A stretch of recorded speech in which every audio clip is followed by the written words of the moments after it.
Coucou mes petites biches, très heureuse de vous retrouver aujourd'hui pour une nouvelle vidéo. Aujourd'hui je vous fais un petit unboxing qui n'était pas vraiment prévu, mais je vous présente mon nouveau sac de chez Chanel.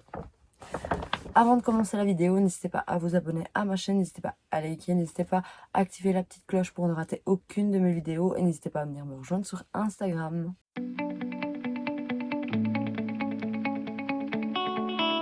Aujourd'hui, je vous présente mon nouveau sac de chez Chanel. C'était un achat pas du tout prévu à la base. À la base, j'allais pour des boucles d'oreilles que j'ai achetées, qui sont juste à mes oreilles. Donc c'est le simple double C avec des petits cristaux dessus. Et j'ai littéralement craqué sur ce sac. C'est vraiment pas du tout un achat prévu. Le sac, j'ai été le chercher aujourd'hui, donc je ne l'ai pas encore ouvert. Je l'ai vu en magasin, vu que je l'ai précommandé, vu que c'était un sac qu'il faut précommander, vu qu'ils ont un nombre assez limité qui rentre. Donc ils ont autant de sacs qui rentrent et si on en veut un, il faut le précommander. Donc j'étais première sur liste d'attente, il me semble, quand je l'ai précommandé. Donc je l'ai eu assez rapidement. Je l'ai précommandé samedi et j'ai été le récupérer aujourd'hui. Donc quand vous verrez cette vidéo, il y aura 2 jours de passé, 1 ou 2 jours de passé, ça dépend quand je publie cette vidéo. Donc ça a été quand même relativement vite, en moins d'une semaine, ils m'ont appelé pour dire que mon sac était arrivé. Le traditionnel Chanel, donc on reçoit dans un petit sac avec marqué Chanel, avec la petite camélia blanche. Je pense que c'est à chaque achat Chanel, je pense qu'on a toujours la petite camélia blanche. Mes boucles d'oreilles, j'avais une camélia blanche sur le paquet et une camélia blanche sur la petite boîte de mes boucles d'oreilles. Donc ici, on a tout simplement le petit nœud Chanel qui referme le sac. C'est mon deuxième Chanel en achat magasin. Sinon, mes 2 autres Chanel, c'est des achats deuxième main. À l'intérieur, j'ai les petites pochettes, j'ai une de mes boucles d'oreilles et une de mon sac. Vu que quand j'ai précommandé le sac, j'ai dû donner un acompte sur le sac. Donc la boîte se présente comme ceci, toujours avec la petite camélia et le ruban qui l'entoure totalement. Dites-moi en commentaire quel sac vous pensez que j'ai pu littéralement craquer. Je ne sais pas si je vous en ai déjà parlé en vidéo. Je ne pense pas que j'en ai déjà parlé en vidéo. Mais dites-moi en commentaire sur quel sac Chanel j'ai pu littéralement craquer. Je l'aimais déjà énormément en photo et j'ai eu l'occasion de le voir en boutique quand j'étais chercher mes boucles d'oreilles. Et j'ai totalement craqué sur ce sac. Il est juste, mais sublime. Donc dites-moi vite en commentaire ce que vous pensez que j'ai pu acheter comme sac chez Chanel. Donc là, je viens d'enlever le ruban et quand on l'ouvre, tout simplement, nous avons le papier de soie avec le petit autocollant Chanel qui le referme. Ici, j'avais par-dessus, il me semble que ça doit être le tote bag en fait, pour le mettre dedans. Ils ont changé leur tote bag en fait. Des sacs parce que mon boy c'était un espèce de suédine comme ça et ici pour le coup c'est un jackbot comme ceci pour le mettre à l'intérieur. Je ne sais pas s'il est emballé à l'intérieur ou pas du tout. Et ça c'est le tote bag du sac.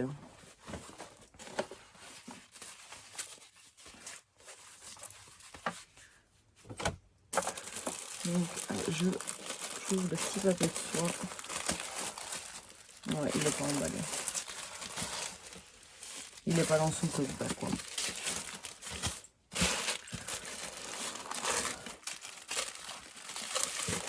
Donc à l'intérieur on a toujours le petit carnet en fait. Chanel avec le guide d'entretien. Et la petite pochette. Et ça jusqu'à il n'y a pas longtemps, je ne savais absolument pas à quoi ça servait. en fait, ça sert à nettoyer le sac. Donc si on veut passer dessus, il faut prendre cette petite lingette et passer sur tout le sac pour le nettoyer. Et ça, il n'y a pas très longtemps que je le sais. Je me suis toujours demandé à quoi ça servait. Et ce petit gant, je vais dire, sert à frotter son sac.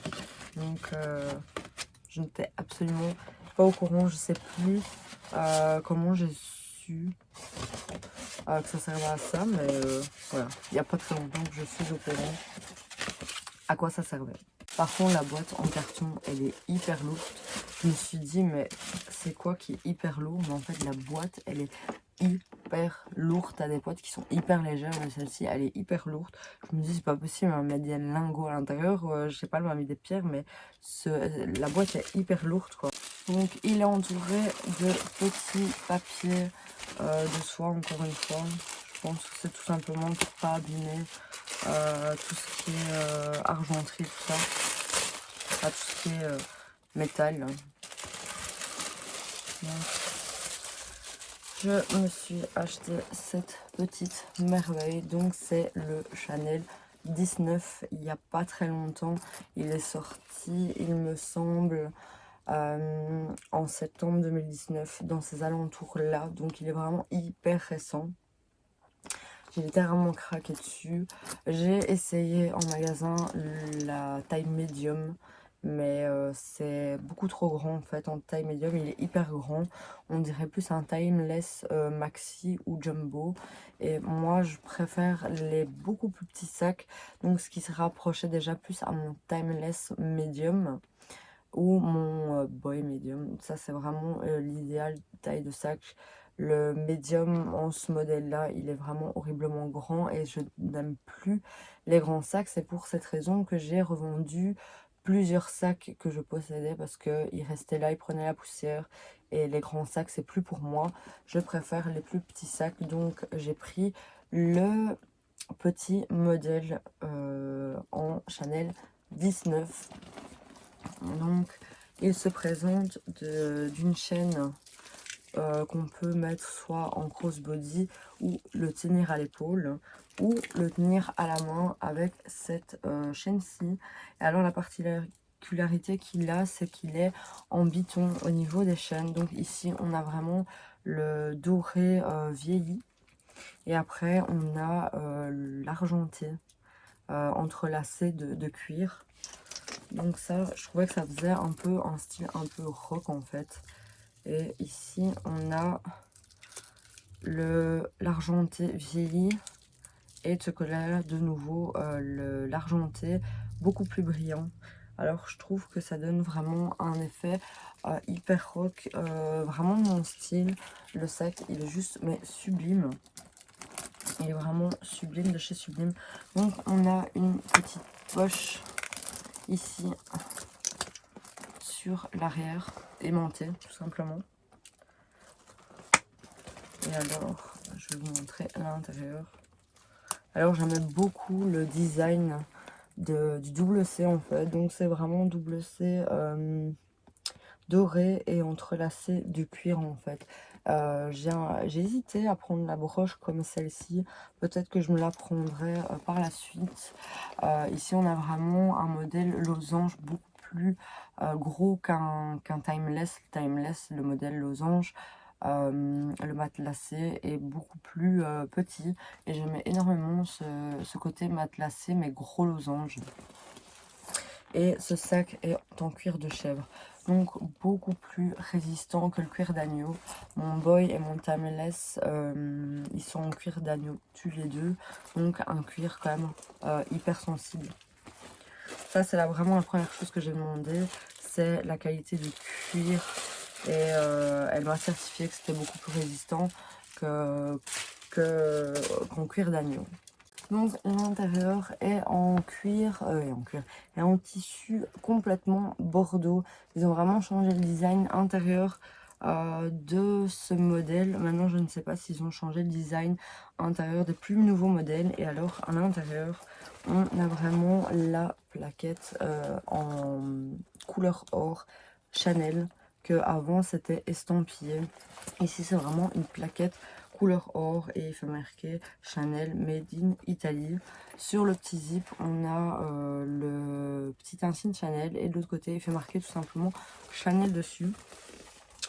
On a le numéro de série qui est dans le fond comme tous les sacs Chanel. Il me semble qu'ils ont renforcé le numéro de série parce que les sacs, quand ils sont beaucoup trop âgés ou fort utilisés, je sais que le numéro de série peut complètement se décoller du sac. Donc je pense que, enfin, il m'a l'air qu'il a été renforcé assez bien. Donc à l'intérieur, on a la petite carte d'authenticité qui correspond exactement au numéro de série qui est dans le sac, ce qui est beaucoup plus simple pour une revente, mais il faut toujours faire attention parce que même les contrefaçons, ils copient les cartes d'authenticité, mais il y a plusieurs choses qui sont assez détectables pour remarquer que c'est une carte d'authenticité complètement fausse. Il me semble que je vous en avais parlé dans une des vidéos que j'avais faites, comment repérer les faux ou comment acheter un sac Chanel. J'avais vraiment détaillé vraiment en détail chaque point pour acheter un sac et voir si c'est une contrefaçon ou si c'est un vrai sac. Je vous ai fait un petit peu le tour de cette merveille. Franchement, il est juste sublime et franchement, je regrette pas du tout de l'avoir acheté parce qu'il est juste trop beau. Et pour moi, Chanel, ça reste une valeur sûre dans la durée pour plein d'autres choses. Et honnêtement, je préfère vraiment le petit modèle que le modèle médium. Pourtant, il n'y avait pas une énorme différence de prix entre le médium et le petit modèle, mais il était beaucoup trop grand. Même mon compagnon m'a dit c'est beaucoup trop grand pour toi. Et c'est vrai que comme je ne porte plus que des petits sacs, le modèle médium allait être beaucoup trop grand. Il correspond beaucoup plus au niveau taille que mon Timeless. Pour vous donner une petite idée par rapport au niveau de la taille de mon Timeless et du Chanel 19. Donc voilà. Niveau taille, c'est plus ou moins la même chose. Il me semble que le Chanel 19 est un tout petit peu plus haut en hauteur que le Timeless. Le Timeless est un petit peu plus étroit au niveau hauteur. Ou sinon, niveau taille, ça correspond à la même taille, je pense. Et c'est parfait pour moi. Honnêtement, je mets énormément dedans. Donc c'est juste parfait. Moi, les plus grands sacs, j'affectionne plus les grands sacs. Je trouve ça trop encombrant. Je préfère maintenant les beaucoup plus petits sacs. Et d'ailleurs, j'ai revendu vraiment les plus grands sacs que j'avais. Donc maintenant, je me dirige vraiment sur des beaucoup plus petits sacs. Je préfère. Donc voilà pour cette petite merveille. Dites-moi ce que vous en pensez de ce petit bijou. Je l'aime beaucoup. Je trouve qu'il change énormément de tous les modèles qu'on peut voir de Chanel. Je trouve que ce modèle-là, je trouve que ça a une belle réussite de ce modèle. Un petit peu plus, ouais, comme je dis, un petit peu plus rock. Qui correspond un petit peu plus avec mon style. Les Timeless font beaucoup plus classique. Voilà pourquoi Timeless, je l'ai pris en jaune. Parce qu'en noir, il est magnifique en noir, surtout en cuir grainé. En modèle caviar, on appelle ça comme ça chez Chanel. Il est juste mais sublime, mais je trouve qu'il fait plus classique. Alors le jaune remonte un petit peu le côté stylé, il se porte quand même avec tout. Donc voilà pourquoi j'ai choisi un Timeless jaune. Jamais je me serais dirigée sur un sac de couleur parce que je trouve que les sacs de couleur on s'en lasse quand même relativement vite. Je faisais justement la réflexion tantôt à mon compagnon. Je voyais tous les Chanel roses, je trouve ça magnifique, je trouve ça juste sublime, mais je pourrais pas acheter un sac rose et tout ça, parce que je me connais, je me lasserais beaucoup trop vite d'une couleur comme ça, et une couleur claire, ça s'abîme beaucoup trop vite. Honnêtement, j'ai pris un jaune Timeless, mais je l'aime bien, je l'adore en jaune, mais on voit quand il salit un peu plus, on voit quand la couleur s'use un petit peu. Ça, c'est des choses qui me dérangent un petit peu. Donc voilà pourquoi je me dirige toujours sur des couleurs foncées et noires. Et le noir, ça reste élégant et ça se porte aussi avec tout. Donc voilà pour cette petite vidéo. J'espère que ça vous aura plu. N'hésitez pas à me dire en commentaire ce que vous pensez de ce petit bijou et c'est quoi le sac de vos rêves. Dis-moi en commentaire c'est quoi le sac de vos rêves. Je vous dis à la semaine prochaine, je vous fais plein de gros bisous et prenez soin de vous.